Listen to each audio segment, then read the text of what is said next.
Hey folks, this is Bill from Little White Dory. We're out here on a mid-December day, and boy is it beautiful out here. We got a temperature last night down to about 30 degrees, and today it's now about 50 degrees. The sun is out. See, barely a cloud in the sky. Everything's looking peachy today. And as you can see, I have a ladder set up here. A little while back we were up on the roof and shot some pictures and video of the backyard, but we have to go back up and take a look at the, let me see if I can zoom in, there we go. My weather station has stopped sending its signal. Did this once before. It's got a rechargeable button-sized battery. I just took it out, put it back, and it worked for a few more weeks, so hopefully I just have to make a cleaner contact and maybe it'll work again. That's it, we're going up on the roof again. Trying to work this camera on the iPad. I usually use my iPhone, but this is the iPad. And this is Gumbeaux, getting into trouble. What are you doing there, Gumbeaux? What were you eating? Stop. No. That's right, he spits it out and then he licks his lips like he should have done something else. So here's a funny story about Gumbeaux. Before COVID-19, my wife and I were looking for a dog. And we had shopped online, we shopped local stores, we were just looking, and Gumbeaux, don't eat that, thank you. Gumbeaux, hey, I'm talking to you. So we're looking for a dog, and my wife is looking on, I'm going to call it Pet Finder for lack of not really knowing what it was called, but I think it was called Pet Finder. And as such, we struck out. We saw things, we tried to get in touch with people, they didn't respond. You know, you send an application in, they don't respond. And then COVID-19 hits, and it didn't make it any better. But at some point, my wife was looking, and we saw a picture of this little devil. That's you we're talking about. And it turns out a rescue company in New York City, New York Dogs Rock or something to that effect, and it turned out to be legit.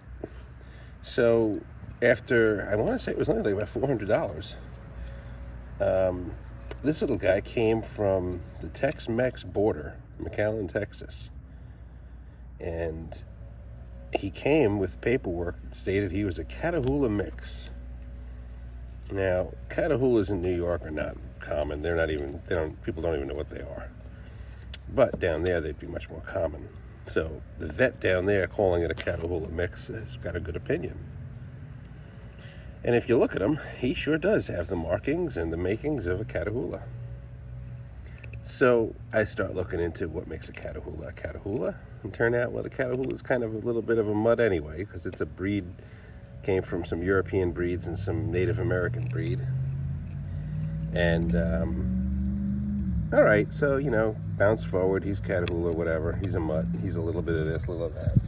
We like him. We'll keep him. So we decide, let's do a DNA test, because someone we know had a DNA test on their dog and said it was kind of interesting, so we did.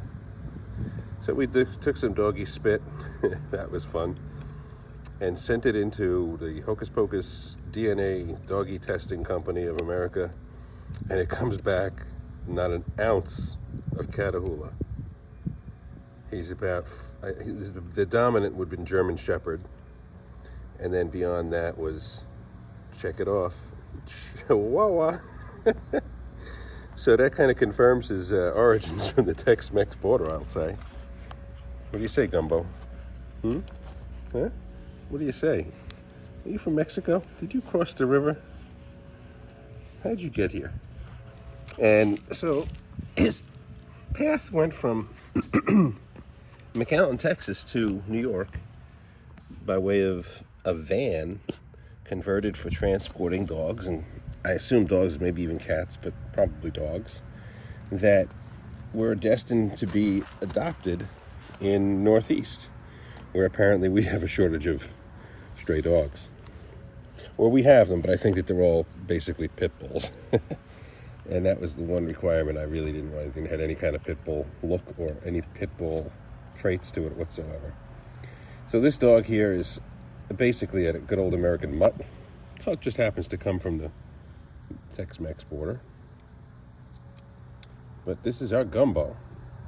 So on the theory that he was a Catahoula and its connection to Louisiana, we thought, well, we'd get a name that would somehow associate him to Louisiana. We figured Gumbeaux. We spell it Gumbeaux. And Gumbeaux loves to chew. Can you tell? He's chowing down on that. He's had that 2x4 since he was here, so he's been 3-4 months now, and he's still chewing that one piece, but he's pretty much getting to the point where his jaws are strong. He runs faster, he's more coordinated. He's a good old doggy. Hasn't done a lot in the way of damage either. I haven't had any complaints. He jumps a little bit when you kind of meet him. He wants to jump up on you to greet. We're trying to work that out of him. And with me, he'll teeth. You know, when I play with him, he'll just use his mouth and teeth. So we're trying to break him with that a little too. But otherwise, this is Gumbeaux, not a Catahoula at all, Mutt. Our happy, humble dog. Very easily distracted. There goes some seagulls or a hawk or who knows what. Alrighty, Gumbeaux. We're going to keep you no matter what. Bye-bye.